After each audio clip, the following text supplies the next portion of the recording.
Garrett Wilson and T. Higgins were at the top of the list for biggest fantasy bust in 2023. We'll tell you why they and other wide receivers will bounce back in a big way in 2024 on today's episode of Locked On Fantasy Football. You are Locked On Fantasy, your daily NFL fantasy podcast. Part of the Locked On Podcast Network, your team every day.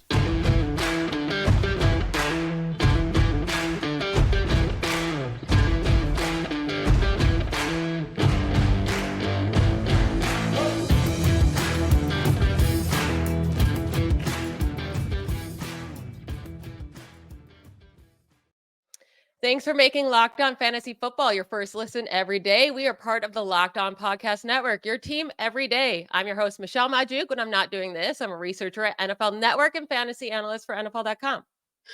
I'm your other host, Vinnie Iyer. When I'm not doing this, I'm writing about NFL fantasy and betting for sportingnews.com. Today's episode is brought to you by Game Time. Download the Game Time app, create an account, and use code LOCKEDON for $20 off your first purchase. Today, Vinny and I are going to each pick 3 wide receivers that will rebound after a very disappointing 2023 season. We went through our quarterback and running back candidate to rebound next season on our Thursday and Friday show last week. So if you missed those, make sure to go listen after this episode. We're going to start with like a top tier wide receiver that we were drafting as a top 12 guy, right? But a huge bust. So Vinny, who is your number one bounce back wide receiver candidate for the 2024 season? Yeah, I'll save the guy that you really want to talk about for you, but I will go DK Metcalf. I think he was disappointing overall. I mean, I looked at his numbers. I just don't think he stood out enough, right? He was wide receiver 16 overall in half-point PPR, but only wide receiver 20 in average scoring. And this is after a season in which him and Tyler Lockett did really well in Geno Smith's breakout year in 2022. They've both finished in the top 12. Now, a couple things that happened for DK Metcalf. He wasn't scoring on a consistent basis, which is not good for him. And he's always been rather inefficient with his catch rate and working downfield. And I don't think the Seahawks offense, Geno Smith, regressed. So I don't think it was as good as what we saw in the previous year. And now you're changing your offense. You're actually borrowing from the University of Washington here. So going down the road and stealing what they had with Kalen DeBoer, who's now in Alabama. And you had a couple of receivers go off in that Huskies offense. Roma Dinze was the lead, but you have more guys that will be drafted in the NFL. So this is a good wide receiver coach, so to speak, here making the transition. And a lot of it was downfield throws to these wide receivers, Odinze from Michael Penix Jr. Now, Geno Smith has got to push the downfield ball a little bit better this season, but I think what's going to happen, however, is Metcalf gets treated more like a full-bore number one. And that's been the thing that's kind of missing. They keep working in Tyler Lockett, but Lockett is getting older. I think the fade has started to happen. I think you'll see Jackson Smith-Njigba work in a little bit more, and that would say, okay, he's a young second-year receiver. He's pretty good. But as that transition happens between Lockett and JSN, I think you'll see DK Metcalf treated really as a dominant number one. And I think they realized a little bit that they didn't unlock him as much as they needed to downfield. And you look at Metcalf, he's an obvious physical talent. Again, consistency has always been his question mark. He gets a lot of deep balls. He gets a lot of short balls, but he's got to convert those chances a little bit better and more efficiently. I think if you're the Seahawks, you're going to examine that, right? Michelle, you're going to say, why isn't this guy dominating more? Look at him. He's physically imposing. He's bigger than most corners he's on. And I think they're going to figure it out. I mean, I think having that downfield passing mentality that's going to work is going to be a nice departure here from Shane Waldron, who came from the Rams, who was thinking more maybe the slot first, right? I mean, if you look at that with Cooper Kupp and Amon-Ra St. Brown, that kind of spreading that style of offense around the league, throwing slot first, and that might have helped lock it a little bit more than we expected. So I think this is going to be more, let's get the big plays in this offense back. And that's the style of offense they kind of ran at Washington, where they wanted to throw downfield. So working all that together, I think DK Metcalf's in for a big season as more of a traditional number one outside receiver. Yeah, DK Metcalf needs to be used more consistently. I mean, he is a beast of a man. If Geno Smith wants to make it in this league and not be, this 1-year wonder type guy, he needs to start targeting DK Metcalf more often. His season started pretty solid last year, Metcalf, and then kind of dwindled down. He also dealt with, I think it was a rib injury, some Yeah. type of injury that was hampering him all year long as well. But as soon as they get around the goal line, that target should just go to DK Metcalf. Let him win out. He is bigger than pretty much 99.9% of corners out there. It might be 100%, but yeah, give him the chance when you're not around the goal line. My guy it's one we already talked about this offseason when we were talking about the Jets storyline, but Garrett Wilson. So he was being drafted insanely early, right? Because Aaron Rodgers was in town. And I was one of those people that was super, super high on him. He ended as a wide receiver 26 overall in PPR, only wide receiver 33, though, in average points per game. It was not a good season for him. So he had the fourth most targets in the NFL at 168. It should have been a great season. His 12.5 PPR points per game last season were the fewest by any player in a season with 160 plus targets since targets in the NFL have been tracked. So it was a historically bad season for Garrett Wilson in terms of fantasy football. 110 of his 168 targets were catchable per PFF. That means he had 58 uncatchable targets. He's just not going to have those if Aaron Rodgers is back and healthy. So I expect him to have a huge bounce back week or bounce back year. The last player to have 150 plus targets and score fewer than Wilson in 2023 was DeAndre Hopkins in 2016 with Brock Osweiler. That very next year, he blew up, went to 20.7 points per game in 2017, just with a little bit better quarterback play. That's all we need from the Jets. Just please don't have Zach Wilson out there. They threw anybody that had a viable arm in the slightest out there in the backfield last season. Get Aaron Rodgers out there. And if he is, Garrett Wilson will be a top 12 guy. I just truly believe that.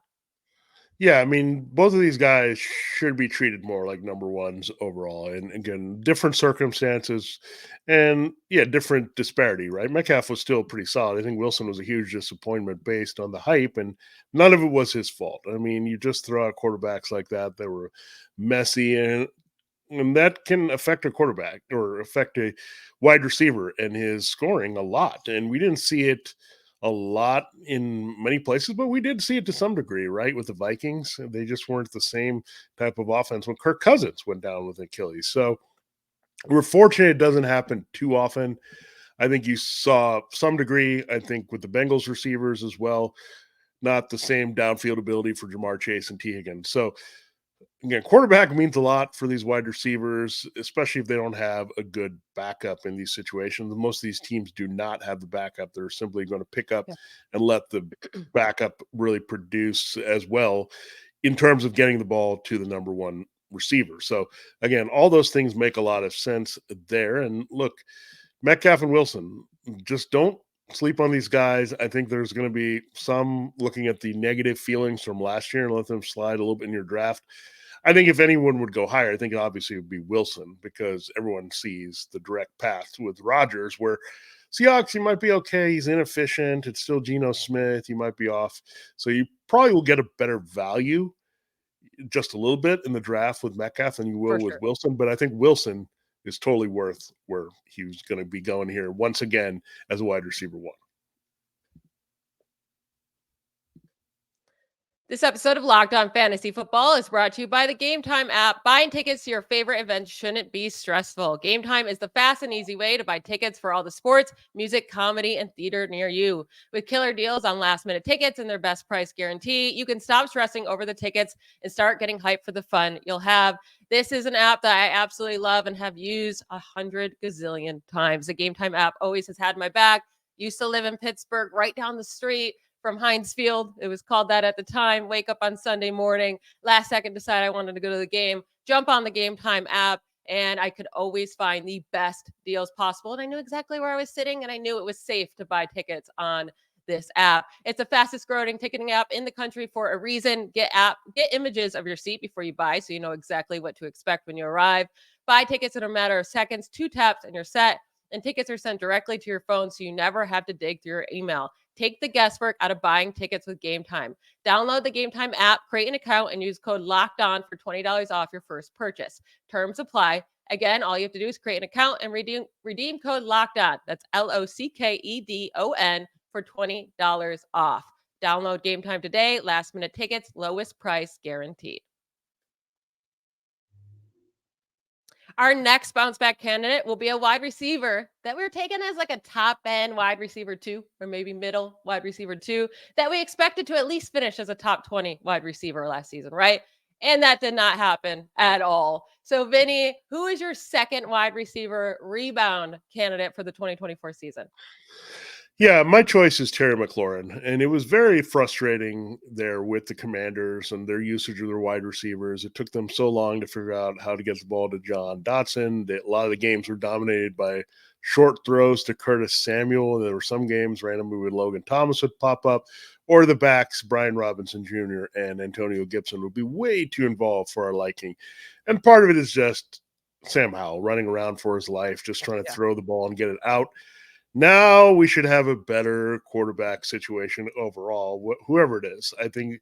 And if it's going to be rookie, high pick here that comes into Washington, whether it's Caleb Williams and they go for the DC native, make an aggressive move up, or Drake May or Jaden Daniels, they're going to unlock Terry McLaurin. And how I feel about this is going back to Cliff Kingsbury. We mentioned his name on the show earlier in a different context, DeAndre Hopkins. Now, if you look at Hopkins' routes, they weren't all that exciting, but he got the ball a ton when they were pairing up him and Kyler Murray.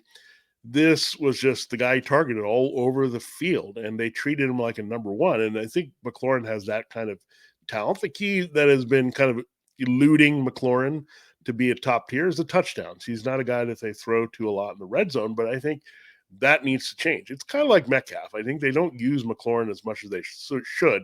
He was their team MVP last year. They like him. Everyone likes him inside, the coaching staff, the front office, the other players.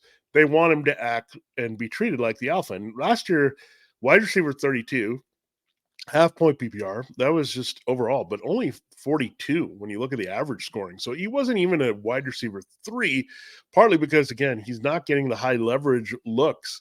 That has to change. I think you bring in Cliff Kingsbury. They're going to look at him more as the clear number one. Dotson is going to be the deep threat, and we've seen that develop as well, where they occasionally threw down field in that Cardinals offense. So I think McLaurin is going to be peppered with the usual amount of high volume targets. I think it could even go up, especially if it's a rookie, right? He's going to treat him like the tight end, because right now Logan Thomas is not that type of kind of security blanket, high volume tight end, where McLaurin gets open all over the field. Very good route runner, has underrated speed. Again, I don't think they've unlocked him nearly as much as he could be producing, and he's very good. He's already been pretty good when they give him that opportunity. So I like Terry McLaurin. New offense is what he needed. They just were not using him properly there, whether it was with Scott Turner or Eric Bieniemy. Now you get a Kingsbury in there. You get a different quarterback in there. Hopefully they keep the offensive line protected here. But if it's not, then you're going to see those shorter routes develop, right, to get the ball out of that quarterback's hands. So for some reason, also Howell and McLaurin, not a lot of chemistry there. It just didn't kind of materialize the way we thought. And so this is a chance that you have to maybe go back to Alex Smith and McLaurin to see where they had the best combination. We need a quarterback like that. So, again, treat your number one like a number one. I think you'll finally get that with McLaurin this season. Yeah, McLaurin has led the league since 2020 in contested catches, right? He's the type of guy you throw it up and he's going to make that insane catch, but he needs a quarterback that's willing to do that. And Sam Howell was not willing to throw it up, was not willing to risk it. As soon as you saw Jacoby Brissett come in, it was like 50-yard catch here, 40-yard catch here, 20-yard catch here. It was like, it was impossible to stop McLaurin because Brissett was like, yeah, I'm just going to throw it up to my best player. And that's what you do. Now, I am a little bit worried about a rookie quarterback coming in and trusting him to do that, because rookies can be a little bit hesitant. But if Caleb Williams is as good as he's supposed to be, then that should be a really nice upgrade from Sam Howell to Caleb Williams for Terry McLaurin. So I like that. And I think people at this point are kind of getting over Terry McLaurin. Like, he's going to go later. He's one of those boring names, right? He doesn't offer a lot of like pizzazz. There's not a lot of hype around him. So I do think he's going to have a really nice value to him this upcoming year. My guy is someone that does have a lot of like oomph to his name. He still has that flashy name. It's T. Higgins. But after his disastrous season, I do expect him to go down draft boards a little bit. He was a wide receiver 51 overall, wide receiver 42 in average scoring in full PPR. And the year before, he's a wide receiver 19 in average points per game. And he was going as a wide receiver 12-ish, right around there in drafts. And I was worried about that last season. I was saying, we're going too high on T. Higgins here. Like, he should probably be around the 15 to 20 range. And that's where I have him again. But that's a huge rebound year for him if he ends as a wide receiver 15 through 20. I think he stays with the Bengals. So I know he's a free agent, but I do think they'll probably use the franchise tag on him and hopefully figure out an extension. And this last season, I'm okay with just throwing it away. I really am. So Joe Burrow, obviously injured to start the season. The entire Bengals offense was a disaster for the first 4 weeks. Then Higgins fractures his rib in week 4, only missed week 5, played a little bit in week 6, week 7 bye. Comes back. He really did get going in weeks 8 and 9. And then he suffered a hamstring in week 9. So then missed the next 3 games after that. And then once he came back, Joe Burrow was out for the year. It was a disastrous year for the Bengals in terms of injuries for both Burrow and Higgins. But he did play 9 games this year that he had over 30 snaps, right?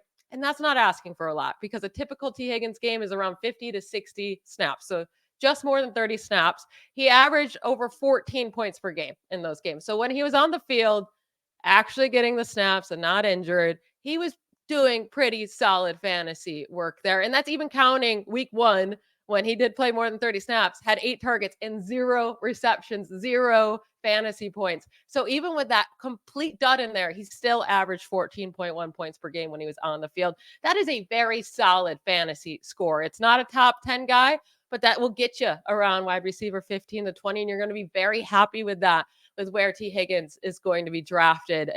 He's going to fall a little bit in these drafts. I would expect, 4th, 5th round. So I think T. Higgins has a nice rebound year in 2024. Yeah, one of 2 things is going to happen, and this is kind of my free agent prediction with him. You mentioned him staying with the Bengals. They have the cap space to retain him if they need to, at least for 1 more year. They could do it with the franchise tag. Now, the other option that I would see developing is Tennessee, just because you have your offensive coordinator Brian Callahan now as the head coach there, and they need a kind of a true receiver there to take over. DeAndre Hopkins is getting older now. That would be an interesting combination. 2 Clemson guys, one younger on the uptick, Hopkins being the older guy, but at least it would deflect a little bit of coverage. But the difference between Higgins and Jamar Chase and Higgins and Hopkins would be the fact that Higgins would be kind of transitioning to be the number 1 with the speed and ability downfield, where Hopkins, as he gets older, would be the complementary player of that offense. So that's why I do like also Higgins if he leaves, because I think he'll get treated more like a number 1. We know he profiles like a number 1. He's got the size to stretch the field. He's got the ability to work over defenders in the red zone. So those are some things that give them good quality. So let's see if he explores for himself trying to be a number 1, or is he okay with being behind Jamar Chase, even though it could be in a shorter term situation, right, as they have to pay Jamar Chase. So getting past all that, yeah, you wanted to play Joe Burrow and not Will Levis in the end. So that could be also coming in to play here, that he wants another year for himself, right? Maybe he signs a short-term deal knowing he's going to cash in, look at it when Chase has to be upped and realize he's going to get a big payday elsewhere. Stay with Joe Burrow. He's going to be motivated, right? If that's a short-term deal, maybe to stay. If it's a franchise tag, he's going to want to put up those big numbers while he can, while Joe Burrow is healthy. So all that said, T. Higgins is a great choice here. And again, these guys might seem like obvious overall, but yeah, they just need to be put in this position to succeed there. And I think Higgins will certainly do just that. I mean, Burrow, again, getting your quarterback back is huge. And we saw so many devastating quarterback injuries. Hopefully we won't see those develop again here. All right. We know football season is on hold here for a while, but it's getting hotter on the hardwood. We know it's the end of the NBA All-Star break, so we're going to have some great stretch run here before the playoffs. We also know the madness of the next month is also just around the corner. Get buckets with your first bet on FanDuel, America's #1 sportsbook, because right now new customers getting $150 in bonus bets with any winning $5 bet. That's right, $150 if your first bet wins. Bet on all your favorite basketball players and teams with quick bets, live same-game parlays, exclusive props, and more. get in on the NBA action. Now, just visit FanDuel.com/lockedon and shoot your shot. FanDuel, official sportsbook partner of the NBA. All right, Michelle, we will get into our last segment here and reveal our third choice here for our rebound wide receivers here in 2024. If you missed it, we have Garrett Wilson, DK Metcalf, Terry McLaurin, and T. Higgins. Now we're going to go into the deeper tier here. Maybe guys we don't want to forget about as wide receiver 3 finishes, maybe finish way below that, maybe had some injury issues. So, Michelle, I'll let you reveal your last guy to add to Higgins and Wilson. Yeah, my guy is Christian Watson. And this is not someone that I thought I was ever going to get on board with, but I think this is going to be my sleeper candidate for the 2024 season. So Christian Watson, wide receiver for the Packers, has been in the league 2 years, had so much hype coming out of school. As soon as he got drafted with Aaron Rodgers, people were very excited for fantasy. It didn't work out his rookie year until the end of the year when he just blew up with all the touchdowns. And then last year, it was up and down, lots of injuries, blah, blah, blah. He needs to stay healthy. That's key, right? But he started to finally come on with Jordan Love last year in his last 2 games played, 94 yards, a touchdown. And the next one was 7 receptions, 71 yards, 2 touchdowns. That was weeks 12 and 13. Then, of course, he gets hurt in week 13 because as soon as he gets going, he has to get hurt, right? But so again, I'm using the 30 snaps because, again, that's not a high number. That's pretty easy to hit in any given game for a wide receiver that's that's relied on their team. So Christian Watson has had 16 career games with 30 plus snaps. He averaged 14 points per game over those 16 games in full PPR. Again, that is a very solid fantasy number. It's not elite, but it's very solid for a wide receiver too, or especially a flex play, right? Especially a guy that you're going to get super late. Were those games inconsistent still? Yes, right? There was a lot of big games and then still a lot of handful of really bad games in there. And he's going to be like a more athletic Gabe Davis, right? If there's ever a year that he can stay healthy for the full time, it's going to feel very Gabe Davis-y, but hopefully a little bit better because he is a lot more athletic. But he does have dropsies issues like Gabe Davis. But these are the type of guys I like to take late in my drafts. And we know Watson's going to go super late, double-digit rounds. I think he has, if he stays healthy enough, he's going to boom or bust his way into being a top 20, top 25 wide receiver. Like he's going to have a lot of big weeks and then a lot of down weeks. But I think that's okay if you're just trusting him in your flex, because those are the type of guys that can win you a week in your flex. While instead of just playing it safe and hoping for 10 points, Watson can actually give you that 20, 30-point game. Yeah, the one thing we're going to watch is see how he's on the mend and how that chemistry continues to develop with Jordan Love. Now, we know Jane Reed is going to be a big part of what the Packers do going forward, but I think it's up for grabs after. I mean, Romeo Doubs kind of had a hold on it, but it's not like he dominated. You had Dontavian Wicks flash a little bit, but that second receiver spot is up for grabs. We know the tight end between Luke Musgrave and Tucker Kraft is going to be more of a committee based on situations, maybe Musgrave stretching the field, Kraft used in the red zone. So we know what Watson can do. He's a big play guy. Speaking of red zone and stretching the field, he can do both of those things. He's that talented of a receiver. Now, maybe the Jets will be on the phone and say, hey, can we get him in this deal here and put him with Aaron Rodgers? Remember that big year he had with the touchdowns, a ridiculous rate of scoring, but it hasn't quite turned on yet, partly because you haven't seen Watson on the field enough with Jordan Love starting at quarterback. But Jordan Love, the quarterback, is not an issue. And we know that spot is an issue. We're looking at Doubs and Wicks and some of those people that produced there as that top outside receiver playing off Reed in the slot. That's available there. So I do like your choice of Christian Watson. I do agree with you also that he has a boomer bust tendency, right? He's a big play guy, big scoring guy. He needs those things to come to fruition. But, I mean, Jordan Love is going to keep ascending here, and that's going to help put his top players in position to succeed. And we know Watson, if you put together all the talent of those Packers wide receivers, I think he would have the most. So talent, again, the first thing you look at when you consider these kind of sleeper players that can rebound. Now, this is a guy, Michelle, my choice, my third choice here behind my earlier choice of DK Metcalf, Terry McLaurin. I'm not a fan of him the way I was the other two guys.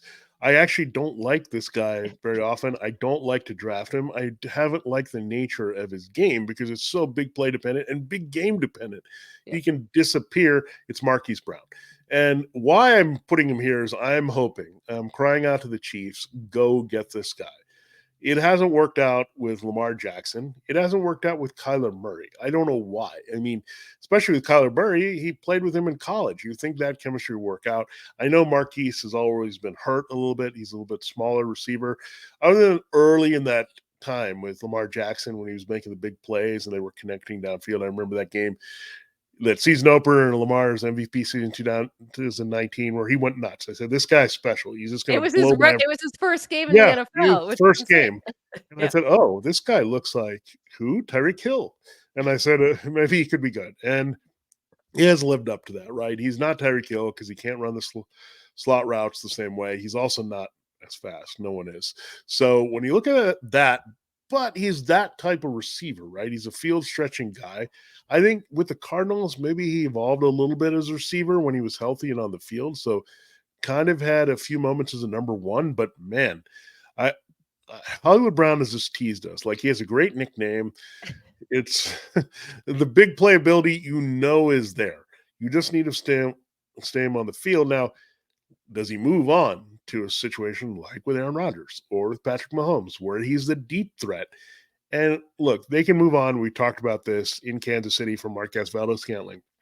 I'd rather have this guy in the mix for 1 year, 9 to 10 million, than I want Marquez Valdes-Scantling in there, because he's inconsistent with his hands. He can drop a lot of balls. And I think Hollywood Brown also needs a quarterback that he's going to feel comfortable with. It hasn't worked with Jackson. It hasn't worked with Murray. But Mahomes is a different story, right? Everyone wants to play for Patrick Mahomes because he's going to connect with you. You're never going to outrun a ball that Patrick Mahomes throws downfield. So enough of this Justin Watson, Marquez Valdes-Scantling. Go get this player, someone who can take the top off of defense, play really well as the non-number one, right? I mean, you'll have Rashee Rice inside, Travis Kelce at tight end. So that's going to take a lot of pressure off Marquise Brown, where he's going to get that favorable coverage. It could be a little volatile, but big plays with Patrick Mahomes, I mean, those are going to come. So I'm not basing that whole value on this, because I think the Cardinals are definitely going to move on from him. But I think a situation like that, any offense where he's going to be kind of the complementary deep threat, I think that would help him a lot for favorable coverage, avoid the double coverage, and then also make those big plays that you're looking for all over the field. Yeah, and we saw him try to be a wide receiver one. I mean, it was fine for fantasy for weeks 1 through 6 in 2022 without DeAndre Hopkins, but it was miserable efficiency, right? Like, he was getting a ton of targets. The efficiency wasn't there because he's not a wide receiver one. But if a team wants to bring him in, use him as a deep threat, he definitely will have some boom or bust on any given week. I will say, though, let's say the Chiefs do sign him. Then does he move up draft boards too much because he's playing with Patrick Mahomes? He could be the wide receiver one. He probably might be too costly for me then, but it would be a very exciting landing spot for him. Yeah, that's a problem. I mean, he has a name. Like, that's the thing, is he's Hollywood Brown. Like, yeah, there would be a bit of a hype train. I would have to manage where his value would be, right? But I think maybe having Rice and Kelce would curve that a little bit in just maybe shrewd draft situations where, okay, yeah, he's there, but he's inconsistent. Maybe also his past, where he's been disappointing and burned a lot of fantasy managers as well, might come into play. Yeah, it'll be interesting to see what his value is there or elsewhere, right? So I'm excited to see what happens here with him. And look, this was our look at the rebound, bounce back wide receivers for 2024. That means we have one position left. Check out quarterbacks and running backs if you missed that. We'll focus on tight ends on our next show. For this edition of Locked On Fantasy Football, this has been Vinnie Iyer. And I'm Michelle Magdziuk. Bye, y'all.